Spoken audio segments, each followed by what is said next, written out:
Assalamualaikum warahmatullahi wabarakatuh. Perkenalkan, nama saya Aldania Saratul Aulia dengan NIM 234010022. Saya dari Prodi Farmasi Universitas PGRI Adibuana Surabaya. Pada kesempatan kali ini saya akan menjelaskan materi tentang termodinamika 3. Sebelum itu kita harus mengetahui apa itu istilah dari termodinamika. Termodinamika berasal dari bahasa Yunani yaitu thermos yang berarti panas dan dynamic yang berarti perubahan. Termodinamika merupakan cabang ilmu fisika yang mempelajari tentang pertukaran energi dalam bentuk kalor dan kerja sistem serta lingkungan. Siapa penemu dari termodinamika 3? Yaitu termodinamika itu dirumuskan oleh Walter Nernst, seorang ahli kimia dan fisikawan Jerman. Pada abad ke-20, beliau ini meraih Nobel Kimia yang merumuskan hukum ini setelah bertahun-tahun bekerja dan melakukan penelitian secara konsisten di bidang ini. Beberapa perkembangan yang penting dalam penelitiannya meliputi investigasi sifat termodinamika, larutan dan padatan, kemudian perkembangan Nernst panas, dalil, dan awal mula dirumuskannya apa yang sekarang kita kenal dengan hukum ketiga termodinamika. Selanjutnya kita akan membahas hukum dari termodinamika 3, yaitu suatu sistem yang mencapai temperatur nol absolut, suatu proses akan berhenti dan entropi sistem akan mendekati nilai maksimum. Entropi sendiri adalah suatu benda yang berbentuk kristal sempurna pada temperatur absolut yang bernilai 0. Kemudian entropi sendiri merupakan derajat ketidakaturan suatu partikel. Nilainya akan bertambah jika diberi kalor dan diikuti oleh kenaikan suhu seperti yang sudah dibahas pada termodinamika 2. Kemudian termodinamika sendiri berikatan erat dengan entropi, entalpi, dan energi bebas. Energi bebas ketika prosesnya spontan didasarkan oleh dua faktor, yaitu entropi H dia akan menurun dan entalpi sistem akan naik. Untuk merumuskan kedua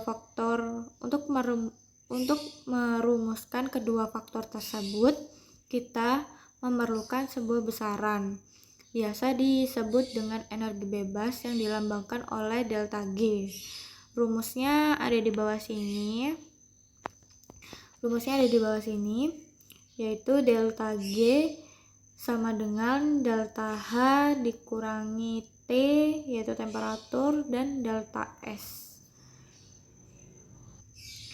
Selanjutnya kita membahas faktor-faktornya. Faktor yang pertama, jika delta G kurang dari 0, maka entropi pada sistem akan naik.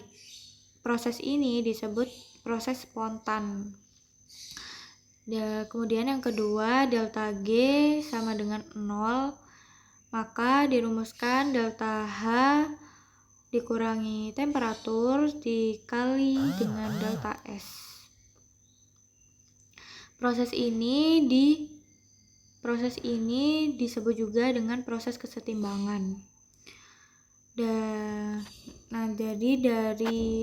Jadi dari faktor yang di atas dapat dirumuskan bahwa delta H dikurangi dengan temperatur dikali dengan delta S sama dengan 0, sehingga delta H dikurangi temperatur dikali delta S, dan jika kita mencari delta S, maka rumusnya adalah delta S sama dengan delta H dibagi temperatur.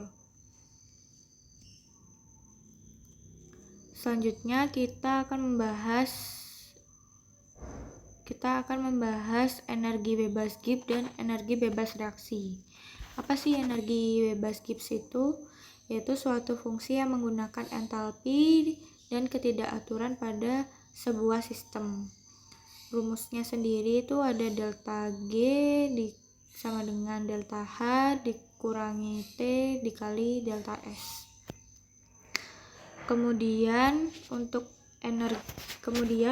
energi bebas reaksi merupakan perubahan energi bebas yang terjadi ketika pada sebuah reaksi pada kondisi-kondisi standar. Perubahan energi bebas yang terjadi ketika 1 mol senyawa terbentuk dari unsur-unsur pada keadaan standar.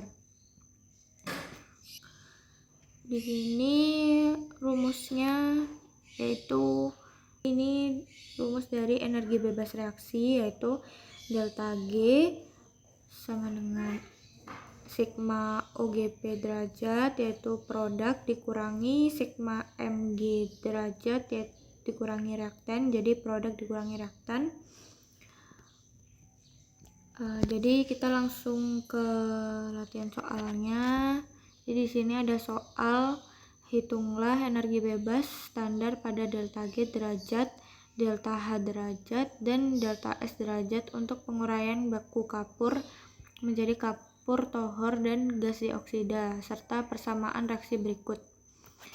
Berikut adalah reaksinya, yaitu ada CaCO3 direaksikan jadi CaCO plus CO2. Jadi di bawah ini ada tabel datanya untuk hasil dari delta H sama delta S derajat.